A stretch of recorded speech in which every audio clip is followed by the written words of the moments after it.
Terdapat banyak kampus swasta berkualitas dengan akreditasi unggul dan rekam jejak yang baik, namun mengalami kekurangan mahasiswa.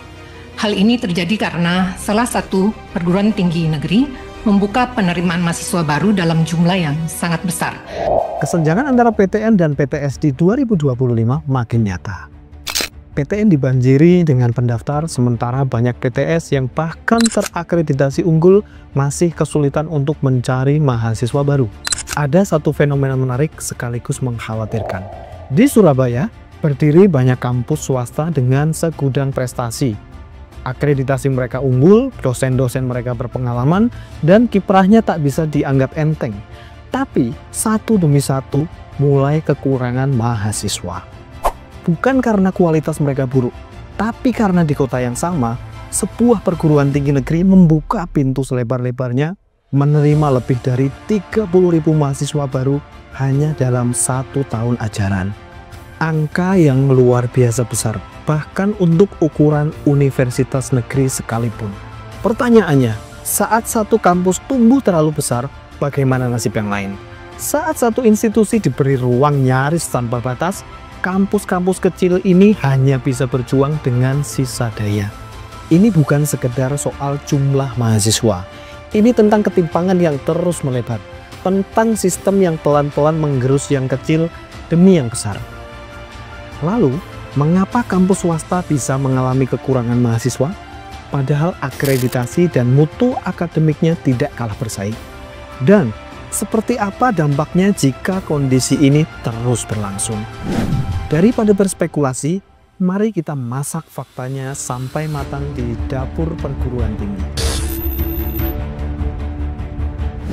Menurut data Kemendikbudristek, hanya sekitar 20% saja perguruan tinggi swasta yang mencapai kuota ideal penerimaan mahasiswa baru tiap tahunnya.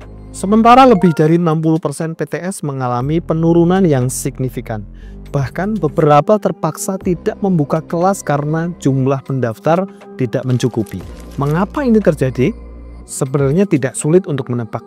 Ketika institusi dengan otoritas, sumber daya, dan brand besar diberi keleluasaan untuk memperluas sayap bisnisnya.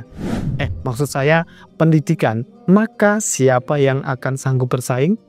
PTNBH membuka pintu selebar-lebarnya untuk mahasiswa jalur mandiri. Tidak salah, mereka diberi mandat otonomi termasuk soal pembiayaan. Tapi efeknya, kuota masuk PTN membengkak. Bahkan bisa 2 kali lipat lebih besar. Yang jadi masalah, siapa yang diserap oleh kuota besar itu? Tentu mereka yang secara akademik kompetitif, secara ekonomi cukup, dan secara mindset masih menganggap PTN sebagai kasta tertinggi. Jadi, jangan heran kalau banyak PTS hari ini yang stagnan, megap-megap, bahkan tutup program studi, karena sistemnya membiarkan kompetisi ini tidak seimbang. PTS unggul dan ternama, mungkin mereka tetap padat mendaftar. Tapi, bagaimana dengan PTS berkualitas yang kurang dikenal? Mereka harus bersaing di pasar yang semakin sempit. Bicara mengenai dampak, bagi perguruan tinggi swasta, kekurangan mahasiswa bukan sekedar soal statistik. Ini adalah soal hidup dan mati. Setiap bangku yang kosong, artinya pemasukan hilang. Setiap kelas yang tidak cukup kuotanya, artinya dosen harus siap-siap dibebani beban tambahan atau malah kehilangan jam mengajar. Belum lagi soal akreditasi yang bisa stagnan karena data pelaporan rendah. Dan kampus mulai berhitung apakah bisa tetap survive di tahun ajaran berikutnya. Sederhananya, kurang mahasiswa, kurang pemasukan, tak sanggup menggaji, tak ada inovasi. Kampus redup, potensi tutup atau merger. Kita boleh saja menyalahkan sistem, regulasi, atau kebijakan. Tapi, solusi nggak datang dari saling tunjuk. Lalu, apa yang bisa dilakukan? Dan siapa yang seharusnya mulai duluan? Pemerintah sudah mulai bergerak. PTN tak lagi diizinkan untuk membuka pendaftaran di luar bulan Juli.